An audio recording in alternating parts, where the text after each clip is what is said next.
नमस्कार। हम 10th class की साइंस से रिलेटेड वीडियोज बना रहे थे। कार्यपत्रक 1 से 12 तक का सोल्यूशन हम पहले कर चुके हैं। आज हम कार्यपत्रक 13 जो कि तत्वों का आवर्त वर्गीकरण लेसन पर बेस्ड है उसका सोल्यूशन करेंगे। हमारा पहला क्वेश्चन है, सर्वप्रथम कौन से वैज्ञानिक के प्रयासों से तत्वों की आवर्त सारणी का विकास हुआ? तो तत्वों की आवर्त सारणी के विकास में जो पहला सुव्यवस्थित प्रयास था वो मेंडलीफ ने किया। ये एक रूसी रसायनज्ञ थे, इनका पूरा नाम था दमित्री इवानोविच मेंडलीफ। तो कौन सा ऑप्शन हो जाएगा? से। हमारा नेक्स्ट क्वेश्चन है, न्यूलैंड के अष्टक सिद्धांत की 2 सीमाएं लिखिए। तो न्यूलैंड नाम के वैज्ञानिक ने तत्वों को व्यवस्थित करने के लिए अष्टक सिद्धांत दिया। उसमें से प्रमुख सीमाएं हम देखेंगे। पहली जो मुख्य सीमा थी कि नोबल गैसों की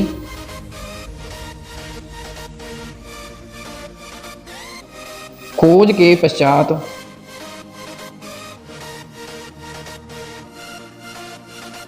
अष्टक सिद्धांत अप्रासंगिक हो गया।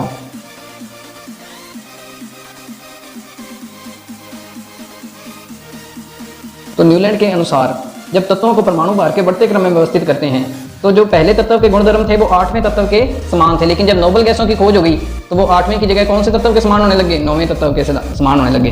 तो यहाँ पे जो अष्टक सिद्धांत था वो अप्रासंगिक हो गया। तो दूसरी सीमा थी कि न्यूलैंड का अष्टक सिद्धांत केवल हल्के तत्वों के लिए ही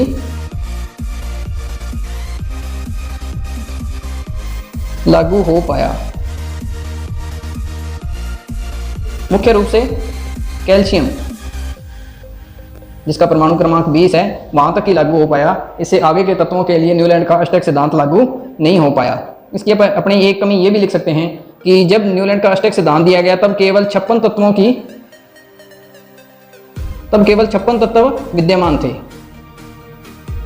लेकिन जब भविष्य में अन्य तत्वों की खोज हुई तो ये जो अष्टक सिद्धांत था इसके अनुसार उनके जो गुणधर्म थे वो दूसरे तत्वों से मेल नहीं खाते थे। नेक्स्ट क्वेश्चन है, मेंडलीफ का सिद्धांत लिखिए। मेंडलीफ की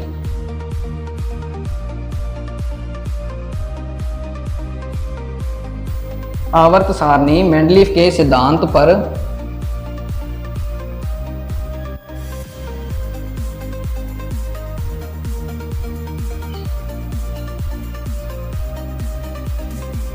आधारित है, जिसके अनुसार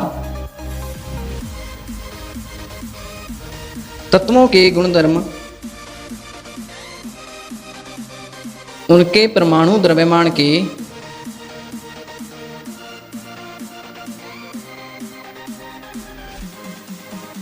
आवर्ती फलन होते हैं।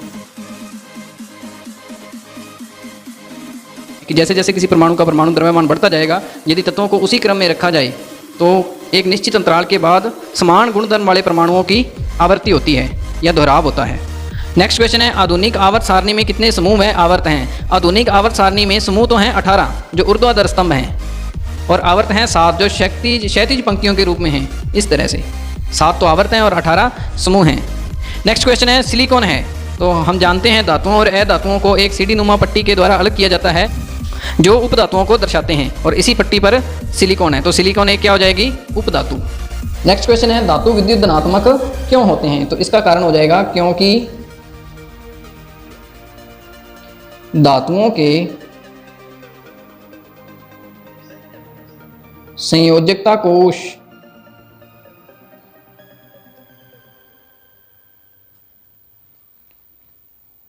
के इलेक्ट्रॉन पर प्रभावी नाभिकीय आवेश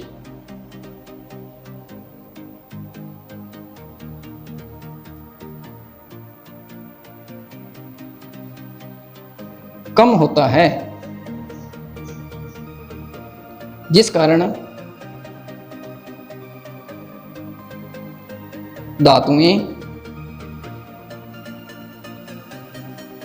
संयोजकता कोश के इलेक्ट्रॉन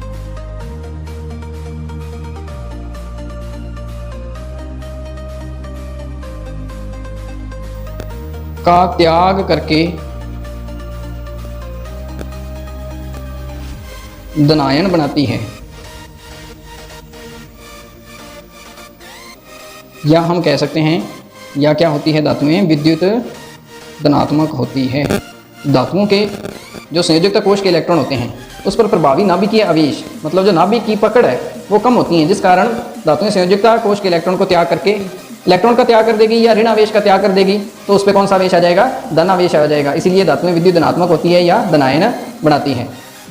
नेक्स्ट क्वेश्चन है, किन्हीं दो उत्कृष्ट गैसों के नाम लिखिए। तो आवर्त सारणी में जो उत्कृष्ट गैसें हैं, एक है हीलियम, दूसरी है नियोन, तीसरी है आर्गन, चौथी है क्रिप्टॉन,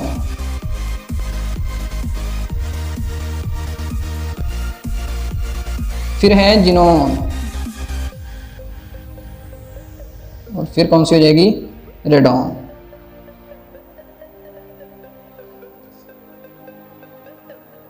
तो धन्यवाद। उम्मीद है आपको आज की वीडियो पसंद आई होगी।